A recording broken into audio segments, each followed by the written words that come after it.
எல்லாம் நல்லா இருக்கீங்களா? ரொம்ப நன்றி. உங்க எல்லாரையும் இந்த தேட்டரில் அது ஒரு நல்ல நிகழ்வில் சந்திக்கிறது ரொம்ப மகிழ்ச்சி. முதல்ல நான் வெற்றிமாறனுக்கும் தனுஷ் சாருக்கும் தான் நான் நன்றி சொல்லணும். அது எல்லாருக்கும் அமையுமான்னு தெரியல. அவனை ஒரு நடிகனாக அடையாளப்படுத்திய வெற்றிமாறனும் அவனுக்குள்ள ஒரு திறமை இருக்கிறங்கிறத கண்டுபிடிச்சி, நீ டைரக்ஷன் கற்றுக்க, என் கூட இருந்து வேலையை கற்றுக்கன்னு சொல்லி அவனை ஒரு புள்ள மாதிரி கூடவே வச்சிருந்து அவனுக்கு இயக்கத்தை கற்றுக் கொடுத்த தனுஷ், ரெண்டு பேரும் இந்த இடத்துல ஒன்றா இருந்து அவனுக்கு இப்படி ஒரு நிகழ்ச்சி நடத்துறதுங்கிறது இது எத்தனை பேருக்கு அமையும் அப்படின்னு எனக்கு தெரியல. முதல்ல என் வாழ்நாள் நன்றியை அவங்க ரெண்டு பேருக்கு நான் தெரிவிச்சுக்கிறேன். நான் இதே தனுஷை திருடா திடீரில் தான் முதல்ல நான் சந்தித்தேன். அப்போ அவருக்கு ஒரு 18 வயசு இருக்கும், 18 வயசு 19 வயசு தான் இருக்கும். இன்னைக்கு நான் அவரை எப்படி நம்ம எல்லாம் பார்க்குறோம் அப்படிங்கிறது இருக்கு. அன்னைக்கு இதே தனுஷ் அன்னைக்கு இருந்த சூழ்நிலையில் அன்னைக்கு காதல் கொண்டேன் படம் ரிலீஸ் ஆகலை. ஆனால் காதல் கொண்டனுடைய பர்ஃபார்மன்ஸை பார்த்துட்டு நான் அவங்க அண்ணன் டைரக்டர்கிட்ட ஃபோன் பண்ணேன். நீங்கள் ஒரு இந்திய சினிமாவுக்கு, தமிழ் சினிமாவுக்கு ஒரு மிகச்சிறந்த நடிகனை கொடுத்துருக்குறீங்கன்னு தான் நான் சொன்னேன். இதை காதல் கொண்டேன்ல சொன்னேன். ஆனால் இன்னைக்கு இந்த சின்ன வயசுல இந்தியாவிலேயே 2 நேஷனல் அவார்டு வாங்கின ஒரு நடிகர்னா அது தனுஷ் மட்டும்தான். ஆனால் அன்னைக்கு அவருக்கு நிறைய மன வருத்தங்கள் இருந்துச்சு. ஏன்னா அன்னைக்கு இருந்த மீடியாக்கள், அன்னைக்கு இருந்த பத்திரிகைகள்லாம் இவரெல்லாம் எதுக்கு நடிக்க வந்தாருன்னா நிறைய கேலிகள் பேச்சுகள்லாம் பேசினாங்க. ஆனால் அன்னைக்கு நான் சொன்னேன், இதே மாதிரி சில நடிகர்கள், குறிப்பா விஜய் போன்ற நடிகர்கள் கூட சொல்லியிருக்காங்க இந்த பத்திரிகைகள். ஆனால் அவங்களோட அட்டைப்படம் நம்ம பத்திரிகையில வராதாங்கிற காத்துக்கிட்டு இருக்கிற காலங்கள் இன்னைக்கு நடந்துகிட்டு இருக்கு. இதே சூழல் நிச்சயமா உங்களுக்கும் வரும் அப்படின்னு நான் இன்னைக்கு நம்பினேன். அவர் மேல இருந்த அந்த திறமையின் மேல இருந்த நம்பிக்கையில.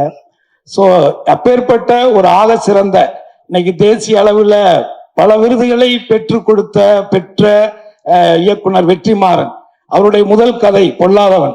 அந்த பொல்லாதவன் கதையிலிருந்து நான் அவர் கூட டிராவல் பண்றேன். அந்த படத்துல நான் நடித்தேன். ஆனா அதுக்கப்புறம் எந்த படத்துலயும் அவர் என்னை நடிக்க கூப்பிடல, அது வேற. பட் இருந்தாலும் அந்த படத்துல இருந்து நான் டிராவல் பண்ணியிருக்கேன். அந்த படம் அதுலயும் குறிப்பா அந்த படத்துல தனுஷ் சார் அந்த உடம்பை ஒரு 6 பேக் மாத்தி அதுக்கு எவ்வளவு எஃபர்ட்ஸ் போட்டு அந்த ஃபைட் சீன் பண்ணாருங்கிறது இருக்கு. ஸோ ஆக இந்த சினிமா அப்படிங்கிறது இங்க சொன்ன மாதிரி நான் 12 வயசுல இருந்து மேடைகள்ல மக்களை சந்திச்சுக்கிறேன். 12 வயசுல இருந்து என் வாழ்க்கை இதுதான். அவன் கென்னு சொல்ற மாதிரி எனக்கு சினிமா தவிர வேற எதுவுமே தெரியாது. இந்த அரசியல்லாம் திடீர்னு இடையில நடந்த விஷயங்கள் தான். பட் அது பிரச்சனை இல்லை. ஆனால் ஒரு அடிப்படையா நான் ஒரு கலைஞன், சினிமாவில் சம்பாரிச்சு சினிமாவிலேயே படங்கள் எடுத்து டிஸ்ட்ரிபியூஷன் பண்ணி இப்படி ஒரு நடுத்தர வாழ்க்கையத்தான் நான் வாழ்ந்துட்டு இருக்கிறேன். ஆனால் நான் ஒன்றை மட்டும் முழுசா நம்பினேன், சினிமாவுக்கு நாம உண்மையா இருந்தால் சினிமா ஒருபோதும் நம்மை கைவிடாது அப்படின்னு நான் நம்பினேன். அப்படி நான் வச்ச அந்த நம்பிக்கையினுடைய ஒரு நம்பிக்கை தான் என்னுடைய மகன் கென்னு நான் நினைக்கிறேன். அதே நேரத்தில் என்னுடைய மனைவிக்கு இந்த நேரத்தில் என்னுடைய நெஞ்சார்ந்த நன்றியை நான் தெரிவிச்சுக்கிறேன்.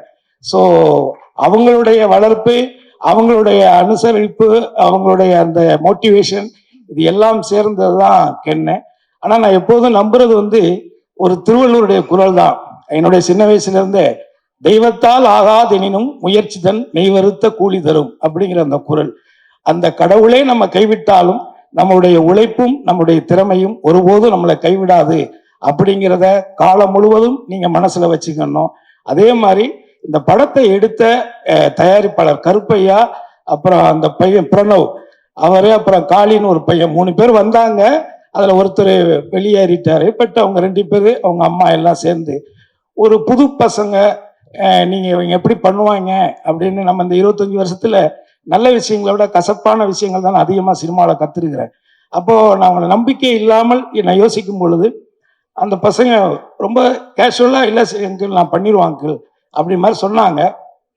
ஆனால் நான் ஒன்றை மட்டும் சொல்கிறேன், ஒரு 100 படம் எடுத்த கம்பெனி கூட இந்த அளவுக்கு சிறப்பாக ஒரு படத்தை எடுக்க முடியாது. அந்த அளவுக்கு இந்த சின்ன வயசில் ரொம்ப அனுபவமாக, ரொம்ப நேர்த்தியாக, உண்மையாக அவங்க ஒர்க் பண்ணியிருக்காங்க. அதே நேரத்தில் நான் இன்னொன்று சொல்லிடுறேன், இந்த 25 வருஷத்துல நான் அந்த சினிமாவில் யாருக்கிட்டே நான் எதுக்காக போய் நின்னதில்லை. ஒருவேளை இந்த படங்கள் வெளியிட்டது பண்ணது இந்த டிஸ்ட்ரிபியூட்டர்கள்ட்ட வேணா போய் நின்றுருப்பேன். அதை தாண்டி நான் வேற யார்கிட்டையும் போய் வாய்ப்புக்கோ அதுக்கெல்லாம் போய் நின்னதில்லை. முதல்ல வாய்ப்பு நம்ம கேட்கிட்டோம்னாலே ஒரு நடிகன் வந்து வாஷ் அவுட்டு தான். அது திறமையின் அடிப்படையில் இந்த கேரக்டர் பண்ணா நல்லா இருக்கும்னு வந்தா தான் உண்டு. ஏன்னா நான் அதிகமா நடிச்ச படங்கள்ல ஹீரோக்கள்லயே வந்து நான் அதிகமா நடிச்சது தனுஷ் கூட தான். நிறைய படங்கள் நான் தனுஷ் கூட மட்டும்தான் நடிச்சேன். ஆனா அவர் கூட நான் நடிச்ச 16 வருஷம் ஆயிடுச்சு. அதுக்கப்புறம் இப்ப நான் கரையில நடிச்சிருக்கேன்.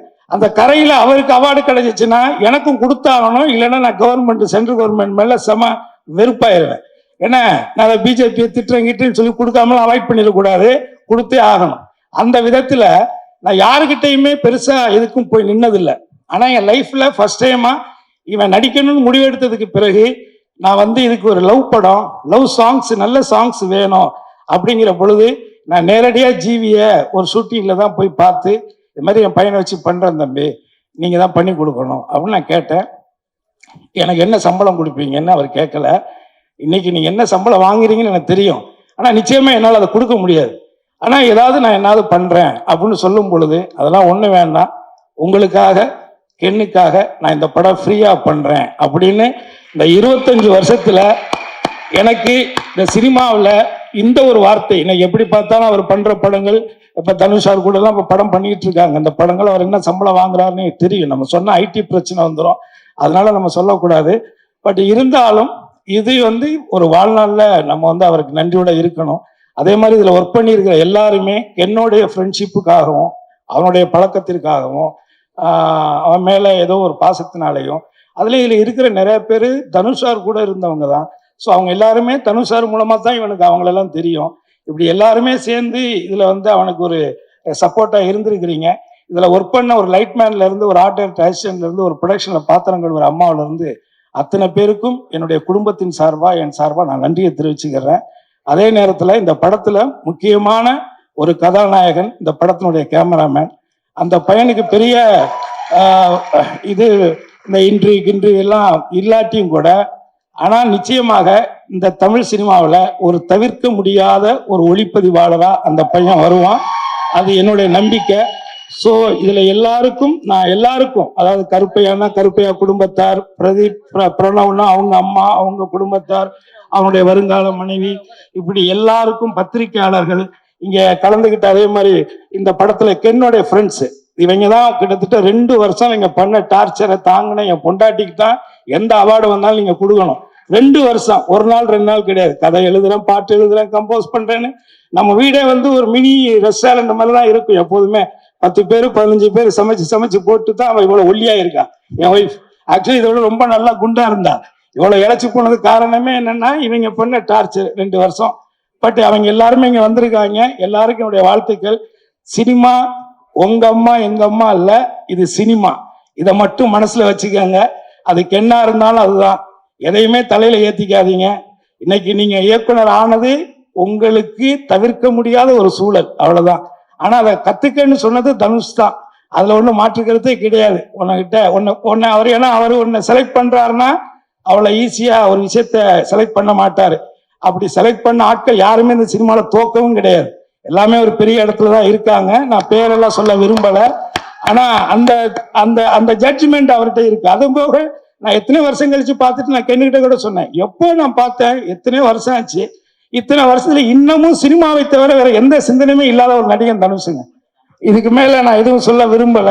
பட் ஆகவே உங்க எல்லாருக்குமே என்னுடைய நன்றி. நான் நிறைய நேரத்தை எடுத்துக்கிட்டு நினைக்கிறேன். எனிவே ஒரு வள்ளுவருடைய ஒரு குறள் இருக்கு, அது ஈன்ற பொழுதில் பெரிதுவக்கும் தன் மகனை சான்றோன் என கேட்ட தாய் அப்படின்னு ஒரு வள்ளுவருடைய குறள். இதை விட என்னுடைய மனைவிக்கு ஒரு பெரிய சந்தோஷத்தை அவன் பிள்ளையாக அவன் கொடுக்க முடியாதுன்னு நான் நினைக்கிறேன். Really I am proud of you my dear son. Thank you sir.